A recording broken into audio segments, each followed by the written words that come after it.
Hello everyone, welcome to version 1.1 of my Uncharted 1 Brutal Difficulty walkthrough. This is Chapter 4, Plane Wrecked, and this is where the game picks up in its action a little bit more compared to the previous chapters, though I'd say it's to a degree that is unsustainable for this game, and I just think it's a little too much. Because of the fact that Uncharted 1 was the very first Uncharted game ever made, obviously the developers were still in the planning stages as to what they were trying to go for, and it really shows in the gameplay. Because this game has a lot more combat compared to the later Uncharted games. And you would expect Uncharted 4 to have more combat scenarios given the kind of gameplay changes that they made, but Uncharted 1 has way more. And it's to the game's detriment because it's one of the things that compromises this game and makes it a pretty boring experience. That plus the very draconian and archaic gameplay format and the not so polished combat systems. You're going to be spending a lot of time gaming the system with Uncharted 1, and there are just a lot of situations on Brutal Difficulty in particular where if you don't specifically do a strategy, you're going to have a rough time, and the game will clearly show its inflexibility in how it wants you to approach combat scenarios. And a lot of Chapter 4 is going to showcase how much I'm going to game the system, because one thing you'll realize when you're playing Uncharted 1 is how much the enemies rush you on this game. There are a lot of situations in Uncharted 1 where you go into a combat scenario and certain enemies will choose to rush you, and certain enemies will choose to stay behind cover. And Chapter 4 in particular has a lot of enemies that choose to rush towards you. And with how unsustainable the difficulty mode is for this game, and with how much it forces you to adhere to a very rigid playstyle, I'm going to be gaming the system in the sense that I will just be standing behind one piece of cover, just waiting for the enemies to come towards me, and then I'm going to use the blind fire on my two-handed weapons in order to deal with the enemies. And it gets pretty repetitive after a while. I mean, I didn't notice it when I was replaying Chapter 4, but just because I didn't feel it doesn't mean it's not a bad model. It is a pretty bad model when the gameplay format is pretty stagnant a lot of the times. So this is what I'm going to do for this grueling combat encounter. I'm just going to stand behind this wall and wait for the enemies to come towards me. These first three enemies, they aren't so active in trying to run towards you, but once you get rid of them, the other enemies will be more keen on trying to rush you. I mean, that guy was trying to rush me just then, and then this guy's doing so as well. You gotta be very careful of the cover here, because the enemies have a gift for shooting you around corners, because Nate's hitbox and the way it interacts with the world around him, it's not honest. And also when you're aiming, Nate's hitbox shifts so much to the side that you can get so many moments where even when you're doing the third-person cover trick, where you're trying to shoot enemies from behind cover without actually being in cover so that you remain relatively safe, you'll still get shot. And I can understand this being an intentional design choice in Uncharted 4, but in Uncharted 1, it really comes across as being an unintended side effect as to how poorly programmed this game is. And the third-person cover trick is needed for certain scenarios because the enemies are too good at killing you because of the fact that they take advantage of the holes present within the game in order to get the drop on you. And also, the enemies on this game are so evasive compared to the later enemies you encounter. I mean, the enemies in Uncharted 4 can be equally as evasive at times, but nowhere near to the same degree as this game. Because if you played Resident Evil 5, for instance, you'll understand that with the Tribal Magini or with the Capepio, anytime you put your laser sight on them, they just actively dodged you, even when they didn't have line of sight with you, even when they weren't looking at you. And it led to this very gamey design where the enemies would just continually spam evade, and it just looks so silly. And you spend more time just trying to adjust your aim rather than actually hitting the enemy. And it just led to a pretty comedic gameplay format. And there's a system like this in Uncharted 1, where whenever you aim your weapon, or whenever you make an enemy flinch, but you miss the subsequent shots afterwards, the enemies, they strafe to the side so much, and they will just continually dance around in order to dodge your shots. And it can be very frustrating at times for certain strategies. And there is a strategy I'm going to use later on in this chapter where I'm going to hide behind the wall and try to shoot enemies when they're above me. But with this sensitivity on this counter system that the enemies have where they continually evade, it makes it a lot more tedious with trying to get rid of them. And that is what you're going to have to put up with when you're dealing with the enemies on this section. At least the one silver lining with this is when you do shoot an enemy, they do flinch, and if you don't miss your subsequent shots, you can stun lock the enemies. They definitely had the flinch animations right with Uncharted 1, even if at times the flinch animations can be disadvantageous, because if an enemy ends up doing a disadvantageous flinch animation that allows them to get back into cover, it gives them a chance to get away from your shots, and then you have to run the gambit again, you have to waste time making sure they're out of cover so that you can shoot them. Like, that's when the flinch animations become a little unbearable. But the fact that they at least had a dedicated flinch animation system for the enemies whenever they're shot is good. Uncharted 2 was weaker in comparison, and Uncharted 3 was probably the worst it's ever been, because there are so many moments in Uncharted 3 where you shoot enemies and they don't flinch because they have to spend time doing the scripted animation of running in order to get into cover or to go to other areas. And because of the fact that that system superseded the flinch animations, that's why you were getting moments where the enemies simply didn't flinch in Uncharted 3. And this could be very bullshit, because if you had continuous fire on an enemy and they weren't flinching, they had a cheap advantage over you in order to get the drop on you. It's like in Dead Space 3, where the standard Necromorph, because they don't flinch properly, because the game wants you to use the microtransaction system, there are so many moments where Necromorphs will just run at you to do their running attack, and you cannot stun them with your weapons because of how broken that game is. And that's why Dead Space 3 is the weakest of the Dead Spaces, because the mechanics just betray you so much in that game. And this similar kind of system is in Uncharted 3. And Uncharted 4 had flinch animations, but the enemies had the ability to fire at you while they were flinching, and it was an intended design choice, and I didn't really understand why the enemies were provided this capability. And it was pretty obnoxious and most vexing in a lot of situations in Uncharted 4, because the amount of times you made an enemy flinch and they would fire at you and you were forced to go back into cover, and the flinch animation you put them into just allowed them to get back into cover, that is pretty taxing in the worst possible ways. And that's why Uncharted 1 definitely has the best flinch animations, but it still doesn't change the fact that this is the worst Uncharted game I've ever played.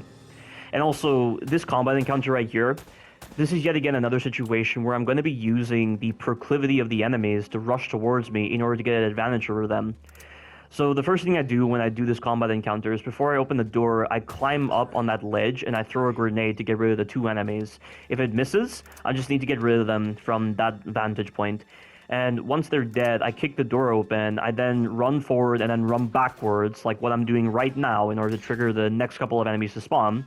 The first three enemies will rush towards you when you're behind this box. The AK-47 guys will have a tendency of going to the right, so you gotta go to the other side of this box in order to not be shot by them.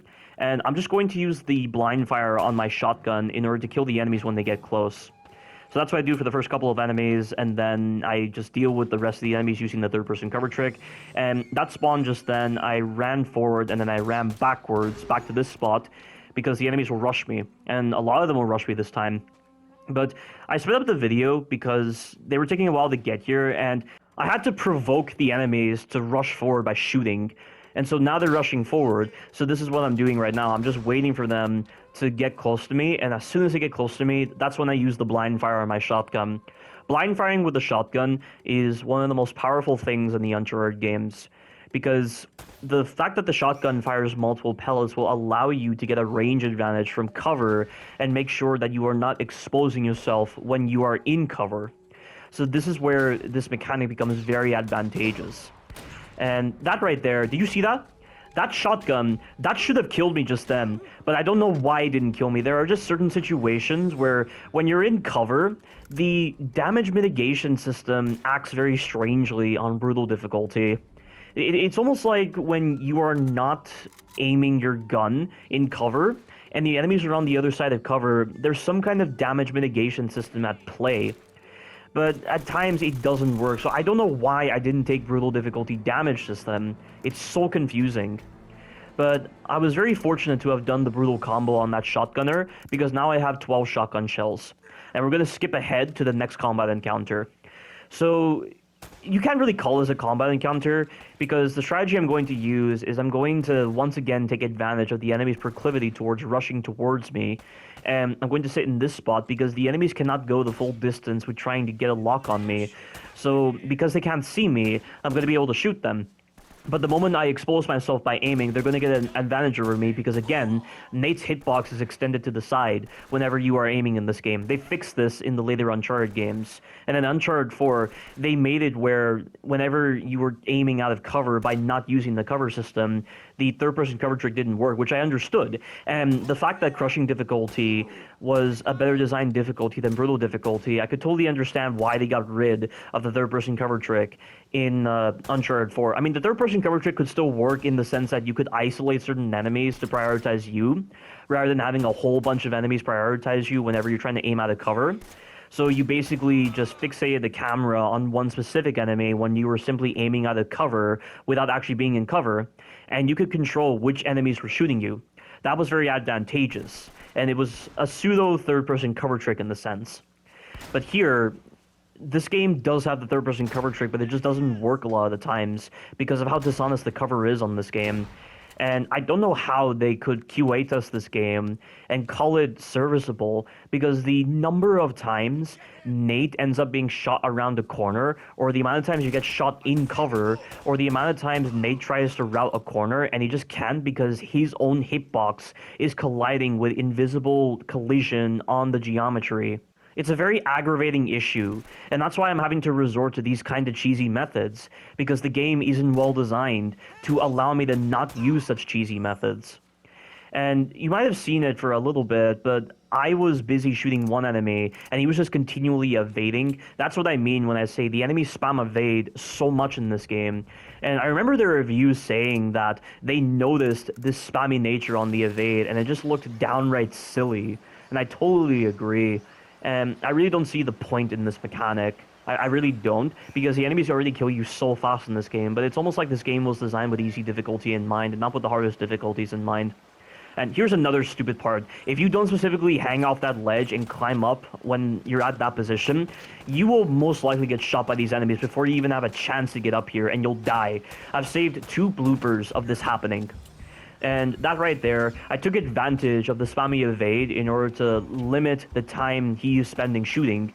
And during that brief interim, I was able to get hits out on him, and I took a risk with trying to continually shoot him while that other enemy was shooting me.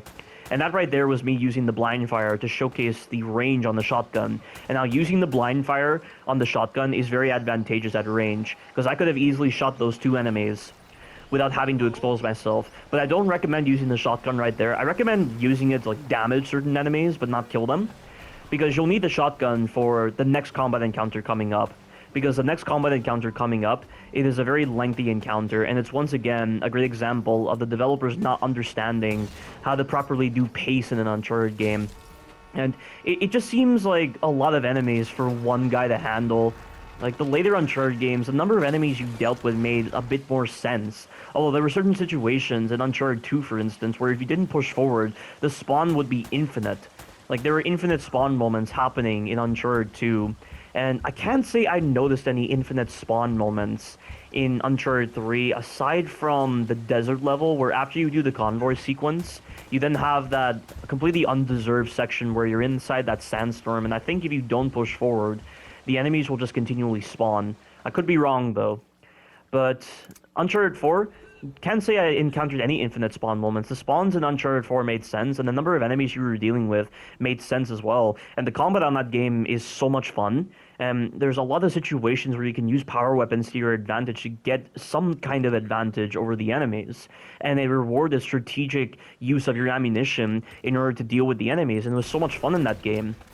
But Uncharted 1, I can't say I feel the same level of creativity with the way you save certain weapons for later encounters, because of the fact that the damage is gimped on brutal difficulty, and you're going to be spending more time just amassing on resources and weaponry that affords you more ammunition than you will be using the power weapons. In like the Desert Eagle or the West. I mean, the West is the better power weapon of the bunch. The Desert Eagle is weak because it takes 2 shots to kill normal enemies with the Desert Eagle, and it makes no sense. I don't know why harder difficulties have to do this, where they gimp your weapons to the point of castration and being downright unusable, because it feels like they have just as much value as your pistol. And the pistols on this game are the strongest weapons you'll have because they deal more damage than the assault rifles. And in Uncharted 2 and Uncharted 3 and Uncharted 4, I mean, actually not so much in Uncharted 4, but in Uncharted 2 and Uncharted 3, this is reversed. The assault rifles do way more damage than the pistols. The pistols do less damage, and I don't understand which team designed Uncharted 1, because it really feels like the team that designed Uncharted 1 for brutal difficulty is a completely different team. And what further contributes to this is the lacking intelligence displayed with certain encounters on brutal difficulty with this game compared to the later games, but I'll talk more about this when I get the chance. But this initial beginning, I managed to get on the first try. I'm going to use the grenades and the blind fire on my shotgun to deal with the initial enemies. So I use 2 grenades to deal with the first 2 enemies. It's best to use the grenades when the enemies are near destructible cover, because the grenades on this game are completely shit. The blast radius on them is so narrow, and it's not very wide at all. You need to spend more time landing grenades directly near enemies in order to actually kill them. And did you see that just then? Did you notice how Nate was kind of spazzing out on the cover? That was me mashing R2 in order to actually blind fire, but Nate has to actually be near the edge of the cover in order to actually fire his weapon, and I could have died just then. And I had to back away from the cover because I had a feeling that enemy would be able to shoot me in cover, and he seemed to be at the right angle to do so. So I could have died very easily, and that could have been very detrimental. And that right there is another arbitrary spawn where I had to go forward to spawn in that shotgunner out of nowhere. It's a lot of arbitrary spawn moments like that in this game. And I noticed this a bunch in Uncharted 2 as well. Can't say I noticed it as much in Uncharted 3. And Uncharted 4, can't say... Actually, yeah, there are arbitrary spawns in Uncharted 4, but I'll get to those when I get to those games. But you need to make sure you've amassed on a lot of shotgun ammo. At least 8 shotgun shells is preferable for this second phase. This second phase is very simple. It is a massive upgrade from the strategy I used previously in version 1.0 of my walkthrough. So rather than hide behind this wall, which was presented with so many disadvantages, I'm going to hide behind these crates over here and stay on the right-hand side of this crate right here. Because what's going to happen is the enemies are going to rush you, but they don't have the foresight to go around the left side of this cover, so they'll come over here, and because they're close enough to me, I'm going to be able to use the blind fire on the shotgun to my advantage. Some of the enemies will not rush you, they'll just set up in set positions, but in those situations, you can just use the grenades to get rid of them, because, see, that guy right there, that shotgunner, he's just standing there, so this would be the perfect time for me to use the grenades. But be very careful when using grenades on this game, because when you go into the aiming animation, for some unknown reason, Nate's hitbox is extended above the cover, so the enemies can actually shoot you within cover when you go into the aiming animation for aiming the grenades. And also, whenever you throw grenades, Nate sometimes does this animation where he steps out of cover in order to actually throw grenades. And during that entire animation, you are vulnerable to enemy shots. Oh, and also, be careful of other grenades. If you get any grenades near you, you'll want to move to the left side of cover, or to the other side of cover, depending on where the grenade is. The grenades on this game have a pretty fair blast radius. Because your grenades have a fair blast radius and a pretty modest blast radius, the enemy's grenades are the same. And this also applies to Uncharted 2, but Uncharted 3 is where the grenades got even more ridiculous with their range. And Uncharted 4 is where the bullshit on the grenades is really amplified, because you can get hit by grenades at a range that doesn't make any sense. The grenades in Uncharted 4 feel like they have nuclear range. Of course, nowhere near as nuclear as the grenades in Call of Duty Classic. Grenades in Call of Duty Classic, it feels like you're a year away, and the grenades still hit you on that game. It's so bullshit. But that right there is a death. You have to run back to these pillars to trigger the next spawn, and the next spawn destroyed me. So I'm going to just stand right here and use the AK-47 and the third-person cover trick to my advantage. Keeping watch over my left side, because sometimes the enemies can choose to rush on the left side. The AK-47 is really going to demonstrate how weak of a weapon it is, because I had a couple of situations in my first attempt at this phase right here, and the AK-47, I used it on one guy, and he was still alive. It makes no sense. Look at that. Look how many shots it took just then to get rid of that guy. That is a bit absurd. I don't know why the AK-47 is so gimped on this game. But that combat encounter, starting from me using those crates, did that really seem like a serviceable encounter? I mean, this is really the point where I just realized, why are there so many enemies in these combat encounters? Like, I don't know why they have to put in so many enemies in these sequences. It doesn't accomplish anything. And when you put in this many enemies, you're forcing the player to rely upon really dumb strategies and gaming the system in order to get some kind of advantage, especially when you're dealing with bullshit enemies. Like, people think that is how you do difficulty, but all that does is open the player up to the holes of the game, and it forces them to rely upon such really dumb methods in order for actually getting past the enemies. And it's no different to the likes of Resident Evil Village. And in Resident Evil Village, it was so bad to the point where you had to rely upon running past the enemies and using exploits in order to get some kind of advantage over the enemies, because the enemies didn't flinch on that game. And the Lycans had so much forward momentum on their attack. They had shitty hitboxes on their attacks, and they were just a waste of time to fight. Like, that's just what it felt like just then. And it might have been cool to you guys, but if I have to resort to that kind of strategy to do a combat encounter, then it's clear this game wasn't playtested very well. And brutal difficulty just put me in a corner, and that's why I had to do that method just then. But we now have this rather lengthy final encounter for Chapter 4, so deal with the first couple of enemies in stealth, and then shoot the other guys, and when you go around this building that I'm at, these enemies will spawn. So once again, I'm going to use the rush tech to my advantage to kill the enemies. There are some traps here that will support you, and also, when you die or you restart the checkpoint, these traps will respawn, and so will the explosive barrels. I noticed this a couple of times in later chapters of Uncharted 1, and it seems to apply here, but these traps can be very beneficial to keep the enemies off of you in certain situations. But that right there, that checkpoint, I died, and when I respawned, I made sure to go to that spot and trigger these enemies. You see right there how that guy is not looking at me? I don't know why there are situations in this game where it seems like there's a last known position mechanic, but it's not true. It's almost like when the enemies spawn into the map and you run away from the position where you triggered the spawn, the enemies are marking where you were initially, and that is where your position is. And yet, they still know exactly where you are, because there's not supposed to be a last known position mechanic in this game, which would have been very beneficial in this game, and it wasn't until Uncharted 2 when they implemented the last known position mechanic. And the last known position mechanic in Uncharted 2 and Uncharted 3 is pretty good, although it's better in Uncharted 2, because in Uncharted 3, when the enemies were investigating your last known position, they still had the ability to run. In Uncharted 2, they just walked very slowly.